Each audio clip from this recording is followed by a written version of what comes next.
नमस्कार शेतकरी मित्रांनो. देशभरातील जे काही शेतकरी मित्र असतात, त्यांच्यासाठी एक आनंदाची बातमी घेऊन आलेलो आहे. पी-एम किसानचा 22वा हप्ता शेतकऱ्यांना कधी मिळणार आहे व त्याचबरोबर हा हप्ता किती मिळणार आहे? हा खूप मोठा प्रश्न आहे. कारण की हा हप्ता ₹2,000 मिळणार आहे का ₹3,000 मिळणार आहे? म्हणजेच की या हप्त्यामध्ये काय वाढ होणार आहे का? कारण की शेतकरी मित्रांनो, जेव्हा विधानसभेची निवडणूक होती, तेव्हा सांगण्यात आले होते की पी-एम किसान योजनेमध्ये वाढ करण्यात येईल. आता जो काही येणारा हप्ता आहे 22वा हा हप्ता शेतकऱ्यांना कधी व किती हे दोन्ही प्रश्न मिळणार आहेत. आणि शेतकरी मित्रांनो, तिसरा म्हणजे की फक्त आणि फक्त याच शेतकऱ्यांना हा हप्ता मिळणार आहे. यामध्ये तुम्ही समाविष्ट असणार आहात का नाही, ही संपूर्ण माहिती या व्हिडिओमध्ये पाहणार आहोत. पण त्याआधी नवीन असेल चॅनल सबस्क्राईब करा आणि लवकरात लवकर मित्रांना व्हिडिओ शेअर करा. शेतकरी मित्रांनो, तुम्हाला माहीत आहे, जे काही तुम्हाला आतापर्यंत हप्ते मिळाले आहेत, तर 21 हप्ते हे ₹2,000 अशाप्रमाणे मिळालेले आहेत. वार्षिक लाभ तुम्हाला ₹6,000 मिळत आहे. पण मागील कालावधीमध्ये विधानसभेत भवनामध्ये विरोधी पक्षाने जे काही योजनेमध्ये वाढ करण्यात यावी असं सांगण्यात आले आणि त्याचबरोबर शेतकऱ्यांची बी बरीचशी मागणी होती की या योजनेपासून म्हणजे की पी-एम किसानपासून शेतकऱ्यांना आणखीन लाभ व्हायला हवा. त्यामुळे शासन जे काही केंद्र सरकार आहे त्यांच्याकडून विचार करणं चालू आहे की पी-एम किसानमध्ये वाढ करण्यात यावी किंवा वाढ कशी प्रकारे करावी याचा विचार करण्यात चालू आहे. आता येणारा हप्ता जो काही तुम्हाला फेब्रुवारीच्या लास्टच्या आठवड्यामध्ये वितरण होण्यास सुरू होऊ शकते. त्याआधी तुम्हाला एक जार पाहायला मिळू शकतो किंवा पी-एम किसान योजनेमध्ये कमीत कमी वाढ व्हावी. किती वाढ व्हावी? तर शेतकरी मित्रांनो, झाली जर वाढ तर तुम्हाला जे काही प्रत्येक हप्ता ₹2,000 मिळतो, त्याऐवजी तुम्हाला हप्ता ₹3,000 मिळेल. कारण की शेतकरी मित्रांनो, इथून मागं तुम्हाला 2 हप्ते म्हणजे एक हप्ता ₹2,000 मिळत होता, 2 हप्त्याला ₹4,000 मिळत होते आणि वार्षिक लाभ ₹6,000 मिळत होता.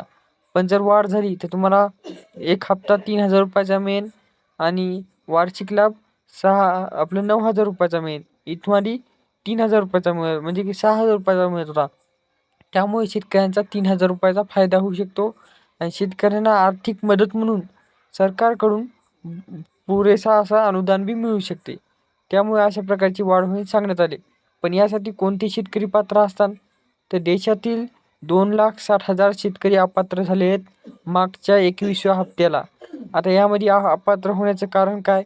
तर पहिलं कारण म्हणजे की प्रत्येक शेतकऱ्यांची जे काही डाटा आहे किंवा जे काही तुमची कागदपत्र आहेत ते पुरेशीर आहेत का नाही हे पाहणे. समजा पहिले म्हणजे की तुम्ही जे काही शेतकरी असण्याचे प्रमाण आहे ते म्हणजे की तुमची 7/12 उतारा म्हणजे की लँडची प्रॉब्लेम ही बऱ्याचशा शेतकऱ्यांना येत आहे. हे शेतकरी दुरुस्त करून घेणे खूप महत्त्वाचं आहे. तहसील कार्यालयामध्ये जाऊन दुरुस्त करून घ्यायची. त्यानंतर दुसरं म्हणजे की शेतकरी मित्रांनो, 20व्या हप्त्यापासूनच तुम्हाला फार्मा आयडीची बंधनकारक अशी अट ठेवलेली आहे. पण बऱ्याचशा शेतकऱ्यांना ही माहीत नसल्यामुळे त्यांची ही पी-एम किसानचे हप्ते बंद झाले आहेत. त्यामुळे फार्मा आयडी काढणे अत्यंत आवश्यक आहे. तिसरी म्हणजे की आधार कार्ड बँकला लिंक असून के-वाय-सी केलेले पाहिजे. जर ते नसताना तर डीबीटीद्वारे जेव्हा केव्हा सरकार तुम्हाला पैसे पाठवते, कोणत्या योजनेचे असो किंवा कोणत्या पीक विम्याचे नुकसान भरपाईचे असो, हे तुमच्या खात्यापर्यंत येण्यासाठी हे डी-बी-टी किंवा आधार कार्डद्वारे थ्रू तुमच्या ओळखपत्र टाकून तुम्हाला पैसे मिळत असतात. पण बऱ्याचशा शेतकऱ्यांना वाटतं याची काहीही गरज नाही. त्यामुळे बरेचसे पैसे हे त्यांच्या खात्यापर्यंत येऊन वापस जात आहेत. त्यामुळे शेतकऱ्यांना प्रत्येक व्हिडिओमध्ये मी सांगत असतो की डी-बी-टीद्वारे येणाऱ्या पैशासाठी आधार कार्ड अपडेट आणि के-वाय-सी करून बँकला लिंक पाहिजे. ही कारणं असल्यामुळे शेतकरी अपात्र होत आहेत.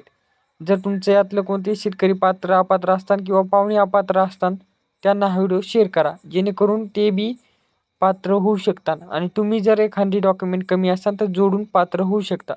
तर शेतकरी मित्रांनो, येणारा हप्ता तुम्हाला ₹2,000 येऊ शकतो किंवा ₹3,000 येऊ शकतो. येणाऱ्या ज्यावर आपल्याला लवकरात लवकर कळेल. ते जार पाहण्यासाठी तुम्हाला चॅनलला सबस्क्राईब करून ठेवायचे आहे. जेणेकरून प्रत्येक माहिती तुम्हाला पुरेपूर वेळेला तुमच्यापर्यंत पोहोचेल. भेटूया नेक्स्ट वेळी. पण त्याआधी तुम्हाला सांगू इच्छितो की पी-एम किसानच्या पार्श्वभूमीवर नमो शेतकरीचा हप्ता पण तुम्हाला भेटेल. धन्यवाद.